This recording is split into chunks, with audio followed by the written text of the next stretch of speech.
मनुष्य का जीवन केवल उसके कर्मों पर चलता है। जैसा कर्म होता है वैसा उसका जीवन होता है। मन की गतिविधियों, होश, श्वास और भावनाओं के माध्यम से भगवान की शक्ति सदा तुम्हारे साथ है। ना हार चाहिए, ना जीत चाहिए। जीवन में अच्छी सफलता के लिए परिवार और कुछ मित्र का साथ चाहिए। रिश्तों को निभाने के लिए वक्त निकालिए। कहीं ऐसा ना हो जब आपके पास वक्त हो तो रिश्ता ही ना बचे। जीवन में आधे दुख इस वजह से आते हैं क्योंकि हमने उनसे आशाएं रखी जिनसे हमें नहीं रखनी चाहिए थी। जीवन में समय चाहे जैसा भी हो, परिवार के साथ रहो। सुख हो तो बढ़ जाता है और दुख हो तो बट जाता है। अपने जीवन में कभी भी ना किसी को आनंद में वचन दे, ना क्रोध में उत्तर दे और ना ही दुख में कभी निर्णय ले। जिंदगी में सब कुछ खत्म होना जैसा कुछ भी नहीं होता। हमेशा एक नई शुरुआत हमारा इंतजार कर रही होती है।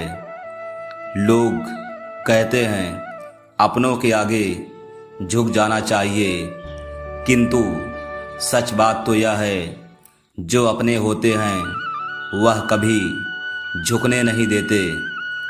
हमेशा छोटी छोटी गलतियों से बचने की कोशिश किया करो क्योंकि इंसान पहाड़ों से नहीं पत्थरों से ठोकर खाता है। अपनी पीड़ा के लिए संसार को दोष मत दो। अपने मन को समझाओ। तुम्हारे मन का परिवर्तन ही तुम्हारे दुखों का अंत है।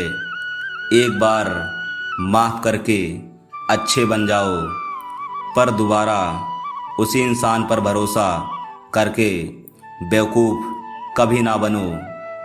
इच्छा पूरी नहीं होती तो क्रोध बढ़ता है और इच्छा पूरी होती है तो लोभ बढ़ता है। इसलिए जीवन की हर स्थिति में धैर्य बनाए रखना।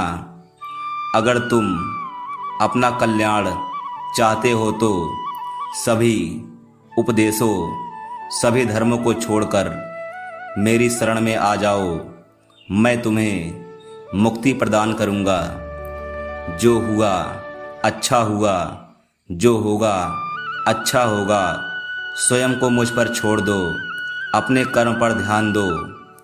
कर्म ऐसा जो स्वार्थ रहित, पाप रहित हो।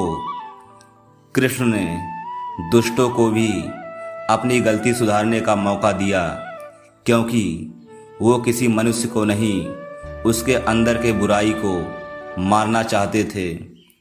संदेह की स्याही से संबंध के पृष्ठ पर कभी शुभ अंकित नहीं होता। इसलिए अपने मन के विचार और संबंधों का आधार दोनों ही शुभ रखें। इस भौतिक संसार का यह नियम है, जो वस्तु उत्पन्न होती है कुछ काल तक रहती है, अंत में लुप्त हो जाती है। चाहे वो शरीर हो या फल हो। यदि कोई व्यक्ति प्रेम से, भक्ति से पुष्प, फल, जल भी मुझ पर चढ़ा दे तो उसी भाव से उसे स्वीकार करता हूँ। वह मेरा प्रिय भक्त होता है। उससे मत डरो जो वास्तविक नहीं है, ना कभी था ना कभी होगा। जो वास्तविक है वो हमेशा था और उसे कभी नष्ट नहीं किया जा सकता।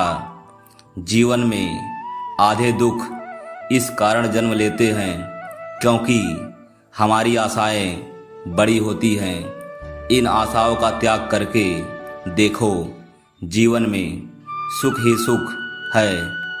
अपने परम भक्तों जो हमेशा मेरा स्मरण या एक चित्त मन से मेरा पूजन करते हैं। मैं व्यक्तिगत रूप से उनका कल्याण का उत्तरदायित्व लेता हूँ। जन्म लेने वाले के लिए मृत्यु उतनी ही निश्चित है जितना कि मृत होने वाले के लिए जन्म लेना। इसलिए जो अपरिहार्य है उस पर शोक मत करो। अगर तुम्हें किसी ने दुखी किया है तो बुरा मत मानना। लोग उसी पेड़ पर पत्थर मारते हैं जिस पेड़ पर ज़्यादा मीठे फल होते हैं।